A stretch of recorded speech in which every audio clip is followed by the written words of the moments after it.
Thank you very much. Shalom and blessings to you all. I know I'm a little bit later this week than usual. But tempus fugit. Time flies, and here we are. Summer is waning. We're past the midpoint of August. We have a new moon coming up on the 21st, and it's the new moon of Virgo. It's the month of healing. The month we'll be entering is the last of the year, Elul, a month in which there are no holidays, so we can focus on ourselves, our healing, our preparation, rebirth, and renewal for the 10 days of awe, Rosh Hashanah to Yom Kippur. Days we judge ourselves and stand before the greatest judge of all. Now it marks a time we gather together in examination, just as we gather every week. The collective consciousness of seekers showing faith, love, community, chavura, fellowship, expressing our nature of kindness, compassion, thoughts, feelings, hopes, dreams, and wishes that unites us all in this community house of spirit, Beth Ruach, sharing, bringing light, keeping fear at bay. So once again, please do go ahead, invite everybody in, physically, digitally, psychically, emotionally, spiritually, to come gather and share from Psalm 133, the Hine Matov, come together. Hine Matov. Shevetachi, yeah. Hine Matov. Shevetachi, yeah. How good, how pleasant it is for brothers and sisters together. Community, community, community, together. And we are a giant community, my friends, so let's all spread love, goodwill, and fellowship to the world. Remember, this is your setting aside just a little bit of sacred time in your sacred space to honor, to converse with whoever, whatever you happen to believe in, and we all believe in something. It's part of your kavanah, your intention that you put out to the universe. It is your goodwill. Let's take some time now to send some of that goodwill, some light, some healing out to whoever you know that needs it. The world needs it. Healing and renewal for everybody. Floats through space, finding those in need. So just send it out for those you know and for the souls and spirits of everybody you love. So think of whoever that needs healing and renewal and love or just plain goodwill. Focus on them. Call their names. It's not just for people, my friends. It is for our pets. It is for the earth. It is the healing of the world. The tikkun olam that's part of our spiritual genetic makeup. Let's send thoughts and energy for health and renewal for everybody in need. For those in our hearts and our minds. For Johnny. For Bob and Gloria. For Karen. For Taluya. For Rosemary. Friends, it is the kindness, the healing wishes, goodwill, and love we all send out. It just circles the world finding those in need. So thank you, each of you, for all you do, for all you care. Because the world is a world of spirit, and spirit, my friends, never dies.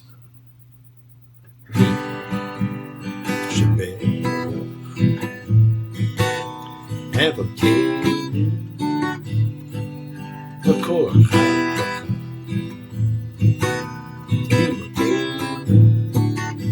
Made the source of strength. Bless the ones before us. Help us find the courage. Make our lives a blessing. The renewal of body. The renewal of spirit. Let us say, Amen. Yishaberach, let us all of our spirits renewed, my friend, because this is the great prayer for healing. We call upon God to heal us as He healed before. Mishaberach, may He who blessed, because all healing is a blessing. Let's send and receive healing and renewal energy in our efforts to love, to share, to care, to grow. Now, we're only a few weeks away from finishing the annual journey through the oldest book of faith. And this week, you'll probably notice that it's really just a few things of note. Don't forget, this is a book of repetitions. Now, this week, we've kind of a Reader's Digest-like summary of key holidays, and a list of clean and unclean foods, which we saw once before. And that's a term, of course, that emphasizes the old theme of separation and division. The people took a vow that they are going to uphold the covenant, and vows are sacred. This whole book is about vows. And we're reminded more than once, keep them, be blessed, break them, and it won't be so nice. These eyes cry every night for you. These arms long to hold you again. Curtains on me, will never be free. Made a promise to me, and you broke it.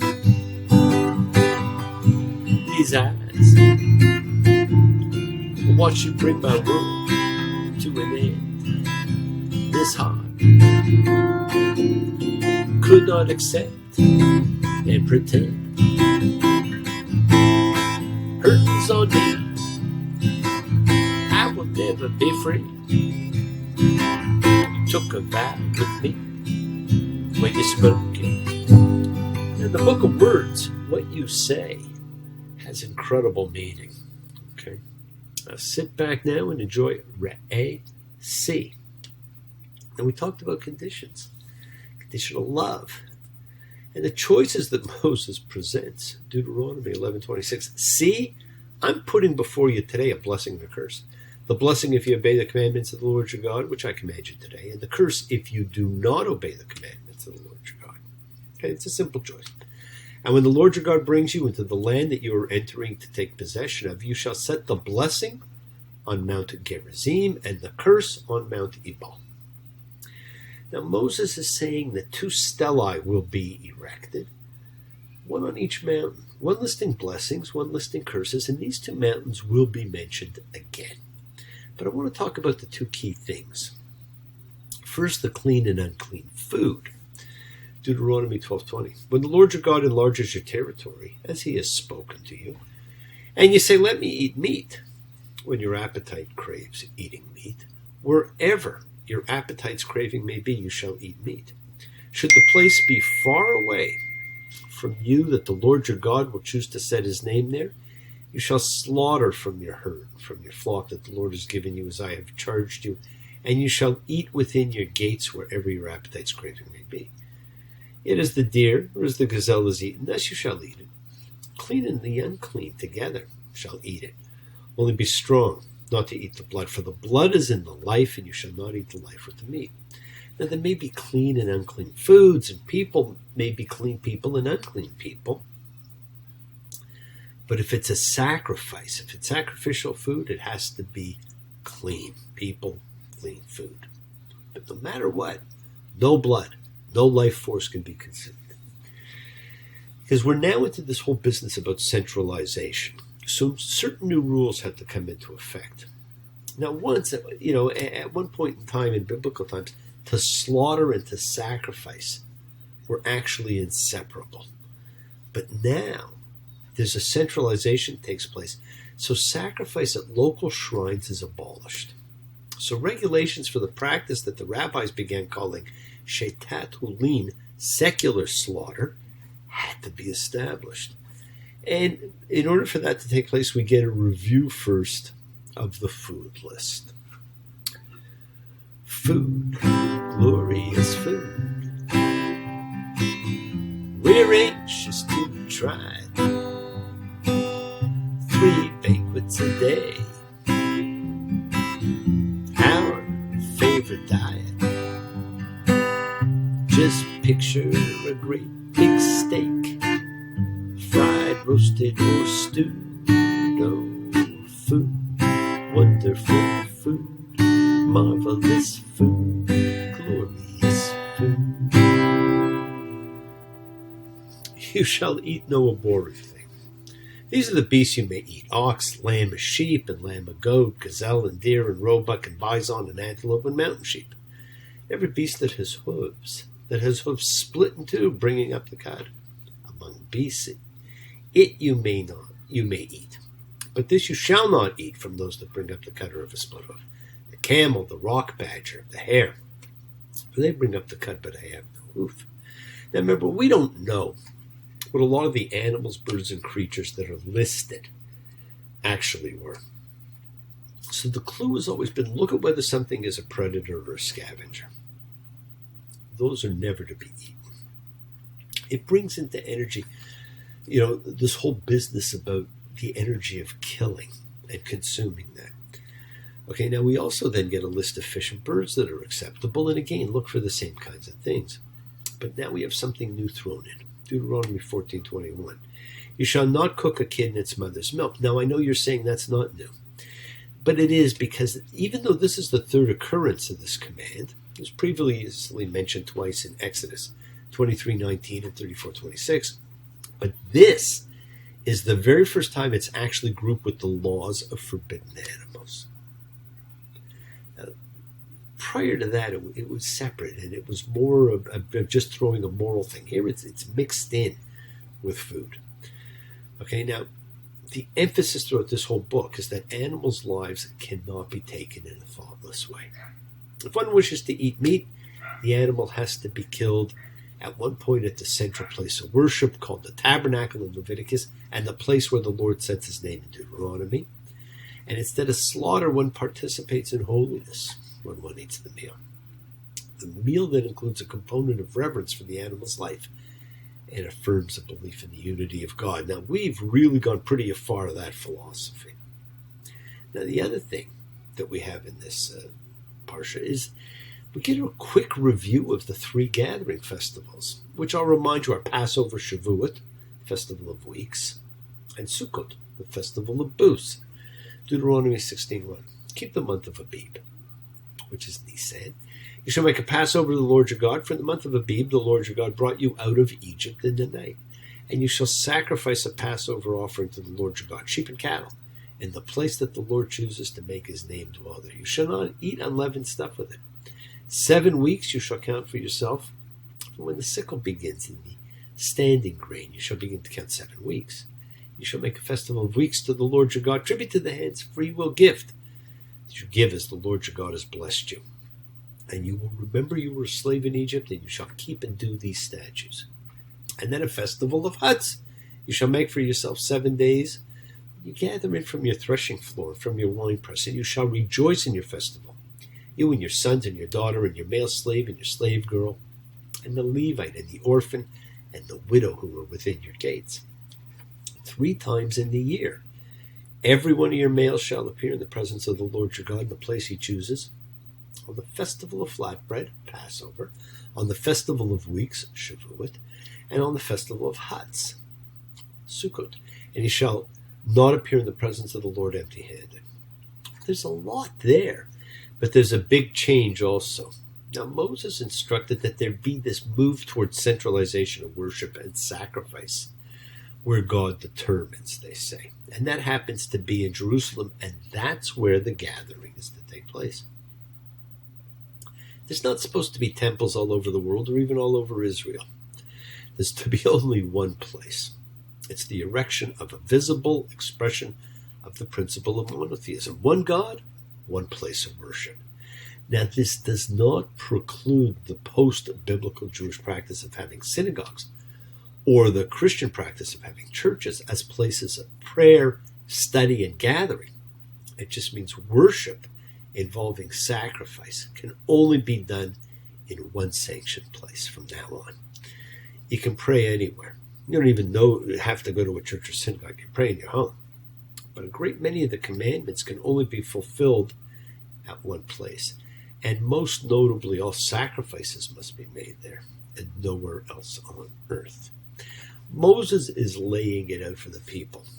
Basically, in the section called See, what you see is what you get.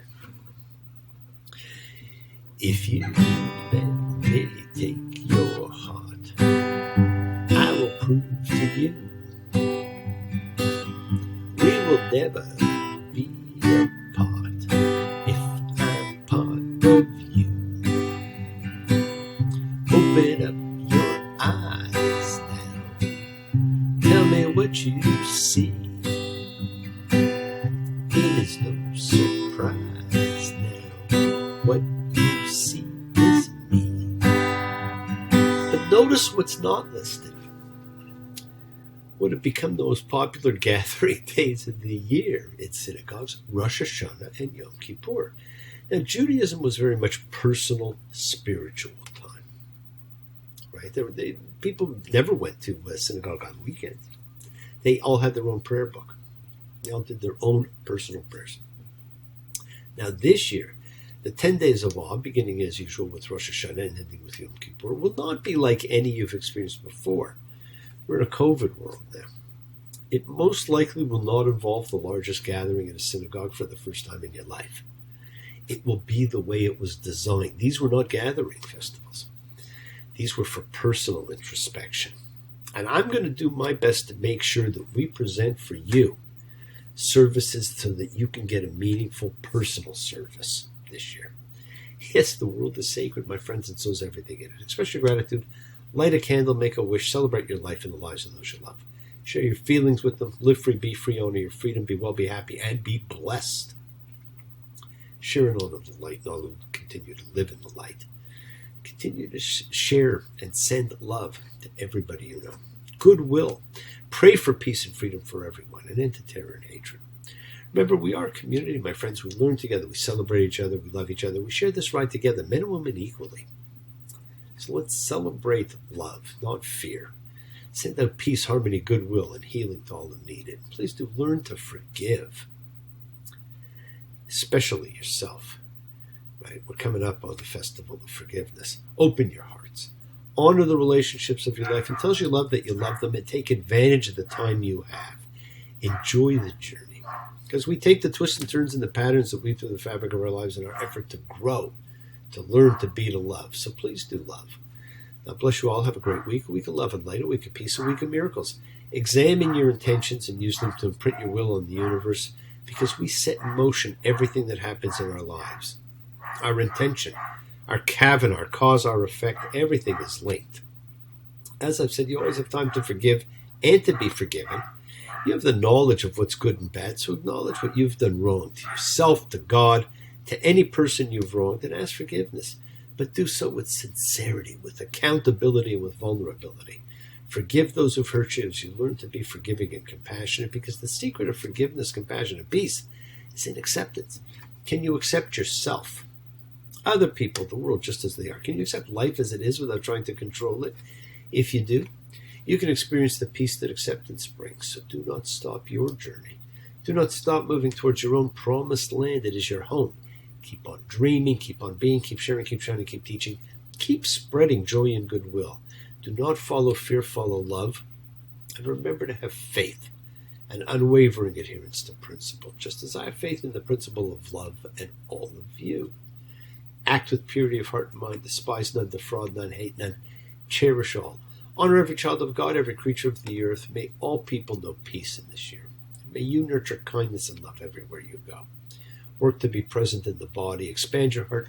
Quiet your mind, because the deepest source of real power lies in your consciousness and your ability to be mindful, to be aware, to be present in all of life's circumstances. Make the most of your time in this life. Continue to touch and transform lives around you, because you're never alone. You're forever blessed and have the ability to bring blessings to everybody you meet. Health, love, renewal to everybody you come across. We're all energy, and energy cannot be destroyed, my friends. It can only be transformed. Your words are your power to transform, to love, to bless. So be generous. Bless others and bless yourself, and love at the heart, because we're all part of a greater whole. Embrace love, not fear. Forgiveness, not anger. And be there for someone, because someone will always be there for you, whether you know it or not. And continue to explore faith and belief in what they mean to you, and never accept shame as a natural state. Whatever you feel others have felt, whatever you've experienced, others have too. We share together. We learn together. We help each other. We are each of us trying to find love and acceptance and support. We all have or could have that special someone in our lives, so find them and tell them what they mean. And remember, you're never alone on your journey to your promised land. Watch your words. They can hurt you, but they can heal you. They can imprison you, but they will free you. Keep forgiving those you need to forgive, and keep asking forgiveness from those you need to ask forgiveness of. And listen to the voice of God as he, she, it, whatever talks to you. Talks to you now, talked to you long ago on the mountain. Teaching you to open your eyes and to always see things just a little bit differently. I can see clearly now. The rain is gone. I can see all obstacles in my way. Gone are the dark clouds that had me blind. Gonna be a bright, sunshiny day. Gonna be a bright, sunshine and day. Well, thank you for joining me, my friends. Be thankful, be gracious, be kind, be loving. Open your eyes, take a good look around, and make love, compassion, and forgiving a greater part of who you are. And I will see you all soon. Shabbat shalom and blessings to you all. Take care.